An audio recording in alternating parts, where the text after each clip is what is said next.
Hello everyone, welcome to another video of my channel. Today I'll be discussing a problem named invert binary tree. Its LeetCode number is 226. Let's get started.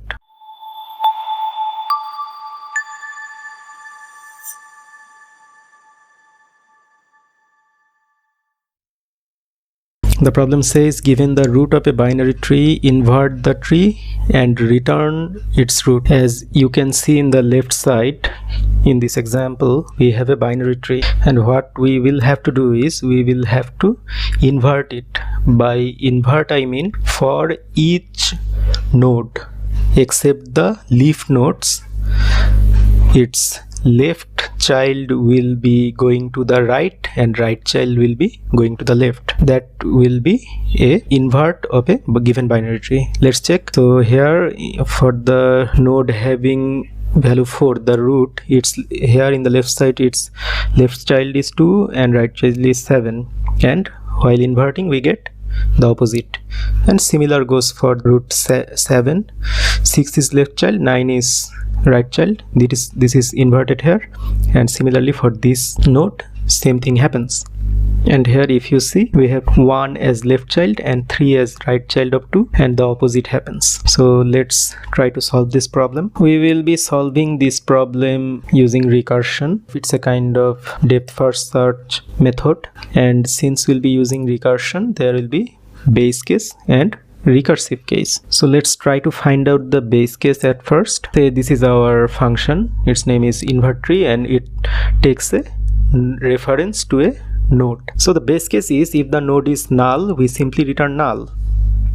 Now let's talk about the recursive cases. We will be, if the node is not null, so we will be calling this invert tree method with the nodes left and right child. That means at first we'll be calling invert tree A of left, and then we'll be calling invert tree A of right. Then what we will do, this recursive method will be keep invoking, keep called until we find the base case. So while returning, since we are calling invert tree A left and A right, both of these method will return some node, right? So we have the left and right node, since we are calling the invert tree node A of left and A of right. So we are having this value in, say, 2 variable whose type is node. Now what we do, we simply swap them. By swapping them I mean the value I get by calling invert tree A left, I will assign that value in the, say, A right node, and the inverse will happen. I will assign A left the value returned by invert tree, calling invert tree A right.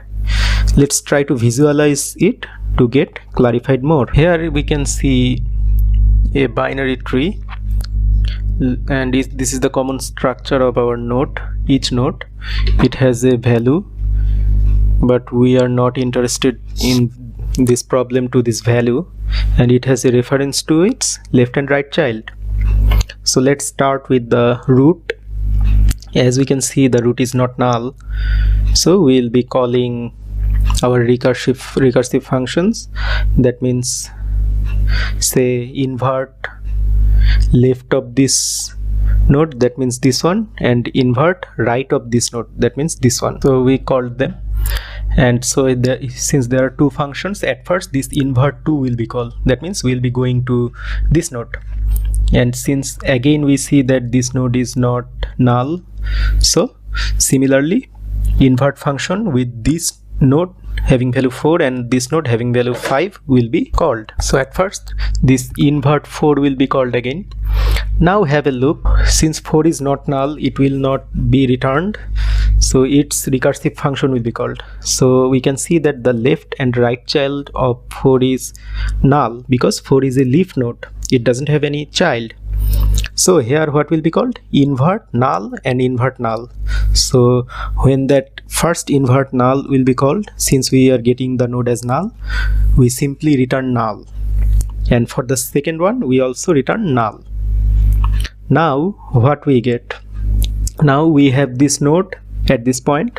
Since this two of this function has returned null, we do not need to swap. By swapping it will remain same, and we at last return the node.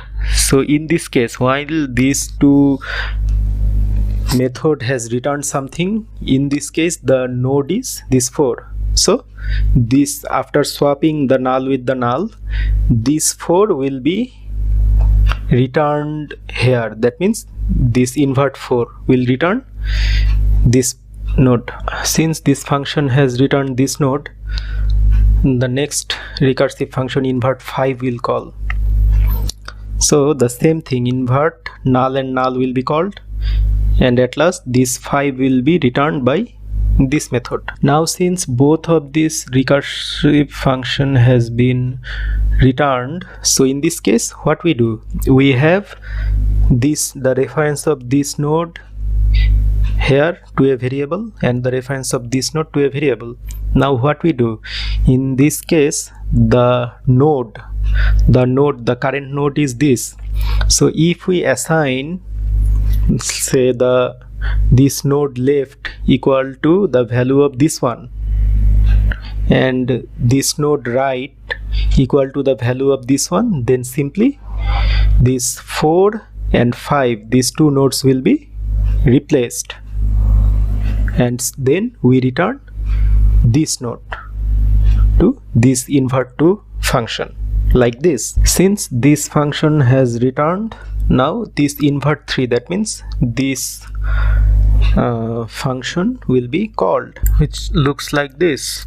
Try to remember one thing, we are not swapping the value, rather we are swapping the nodes. So now invert 6 will be called at first, and as we can see here, the invert null and null will be called. So simply this node will be returned to this function, and similar thing happens to this node. This node will be returned to this function. Now what will happen? Now the similar swapping like this one will take place.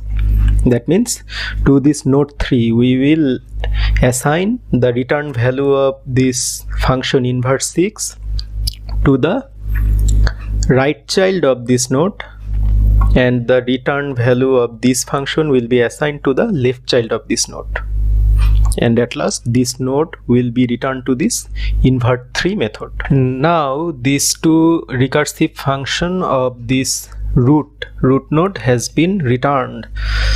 Now we are left with simply swapping these two values with the left and right child of the root node. Try to remember one thing, if we swap this node 2 with this node 3, its descendants will also be swapped, because with this node, with each of this node, their left and right child are already referenced, so it will look like this. Finally this root node will be returned. Now if we want to discuss the running time complexity of this approach, since it's covering all the nodes of the tree, and if we have total n numbers of nodes in this tree, so the time complexity will be big O of n. And if we talk about the space complexity, since here recursive calls are being made, we know that these recursive calls get to their stack, and this stack takes some memory.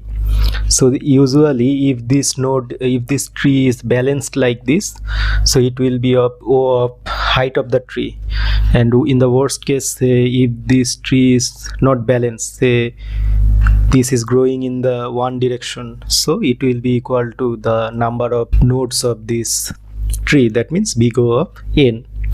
Now let's try to solve this problem in LeetCode. As you can see, this is the problem and this is our solution approach. Here at first we have written the base case, then we have used the recursive case at first with the calling the left child of the node and then the right child of the node, and in each time what we have done, we have kept the reference of the return value to two other variables. And see at last what we have done, we have assigned the left of the root to this right variable and the reverse, the right of this node to left variable, and simply we return that node.